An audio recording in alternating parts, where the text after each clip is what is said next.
Hello students. तो आज हम करने जा रहे हैं थर्ड चैप्टर के कुछ स्पेशल टाइप के क्वेश्चंस। ठीक है, जिसमें आप देख सकते हो मैंने यहाँ पे दो क्वेश्चंस आपके एनसीईआरटी के लिए हैं। ठीक है, बिल्कुल सिंपल लैंग्वेज होती है, सिंपल वर्ड प्रॉब्लम जिनसे इक्वेशन में कन्वर्ट करके हमें उन्हें फाइंड आउट करना है। ठीक है, तो स्टार्ट करते हैं। फर्स्ट क्या दे रखा है, the difference between two number is 26। दो नंबर्स के बीच का लेट, सबसे पहले क्या आ जाएगा, लेट टू नंबर्स, क्योंकि हमें टू नंबर्स की बात की गई है तो हम टू नंबर्स को एक्स एंड वाई ले लेते हैं। अब इन दोनों का जो डिफरेंस है वो हमें 26 दे रखा है। अब हमें यहाँ से ये पता चल रहा है कि x बड़ा है y से, क्योंकि x माइनस वाई करके पॉजिटिव 26 आ रहा है। ठीक है, तो x इज ग्रेटर देन आ जाएगा y। अब आगे उसने बोला one number is 3 time the other, इसलिए मैंने कहा था कि x ग्रेटर देन हमने इसलिए फाइंड किया था क्योंकि उन्होंने बोला एक नंबर जो है वो दूसरे का 3 गुना है। मतलब अगर एक 3 है तो दूसरा 9 है, एक 5 है तो दूसरा 15, जो कि पॉसिबल नहीं है, हाँ है, नंबर है। तो एक 5 है तो दूसरा 15 है, तो इस तरह से 3 टाइम्स है। तो अब बड़ा नंबर ही डेफिनेटली 3 टाइम्स होगा, तो x equal to 3 times of y। तो ये आ जाएगा, हम इसे x minus 3y is equal to 0। तो आपके पास ये दो जो हैं इक्वेशंस आ गई हैं। अब इन इक्वेशंस को आपको सब्स्टिट्यूट या एलिमिनेशन मेथड लगा के सॉल्व करना है, सिंपल। ठीक है, तो यहाँ पे हम सब्स्टिट्यूट मेथड में लगा रही हूँ क्योंकि आप देख सकते हैं x is equal to 3y, direct हमें x की वैल्यू हमारे पास आई हुई है और इसे हम पुटअप कर देते हैं।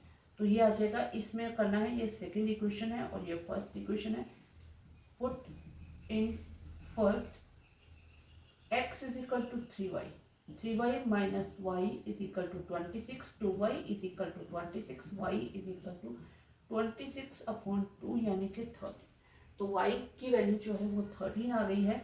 अब इसे हम इसी में पुट कर देते हैं, x इज इक्वल टू, यहाँ पे आ जाएगा put in second, x is equal to 3y है, तो x is equal to 3 into 13 यानी कि ये आ जाएगा 39। ठीक है, तो आपके पास दोनों नंबर आ गए हैं। ठीक है, तो इसलिए इस तरह से हमने फाइंड आउट कर लिए हैं। अब हम चलते हैं नेक्स्ट क्वेश्चन पे। ठीक है, और एक चीज़ और, आज के मेरे वीडियो में मैंने ये सिंपल क्वेश्चंस लिए हैं। कल की जो मेरी वीडियो आने वाली है उसमें मैं थोड़े से जो 2 डिजिट नंबर्स हैं उनके ऊपर क्वेश्चंस लेने वाली हूँ। और हाँ, मैं एक क्वेश्चन है जो मेरी वन शॉट आया था उसके अंदर मैंने सिर्फ एक क्वेश्चन सॉल्व किया है, वो भी एक्स्ट्रा का। तो उसमें मैं 2-3 क्वेश्चंस लेके करने वाली हूँ और एक क्वेश्चन आपकी एनसीईआरटी का होगा, एक बाहर से होगा। ठीक है, 2 क्वेश्चंस लेके उससे सॉल्व करने वाली। ओके, तो करते हैं स्टार्ट हम। सेकंड क्वेश्चन हमारा, सेकंड क्वेश्चन में क्या दे रखा है, the large of 2 supplementary angle. Supplementary angle कौन से होते हैं, कौन से होते हैं सप्लीमेंट्री एंगल, जिनका सम 180 होता है। ठीक है, हम ये चीज़ 9th क्लास में पढ़ चुके हैं। तो जिनका सम 90 होता है वो कम्प्लीमेंट्री, जिनका सम 180 वो सप्लीमेंट्री। तो यहाँ पे हमें क्या बोला गया है कि दो जो एंगल्स है, let two angles equal to x and y. Okay, तो और हमें क्या दे रखा है, x plus y is equal to 180, क्योंकि ये हमें सप्लीमेंट्री दे रखे, तो इनका सम क्या होगा, 180 होगा। ठीक है, एंगल एक्सीड द स्मॉलर, मतलब जो बड़ा एंगल है छोटे एंगल से 18 ज़्यादा है।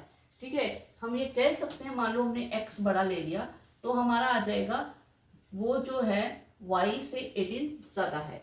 इसे हम क्या करेंगे, y को इधर ले आएंगे, x minus y is equal to 18 हमारे पास आ गया।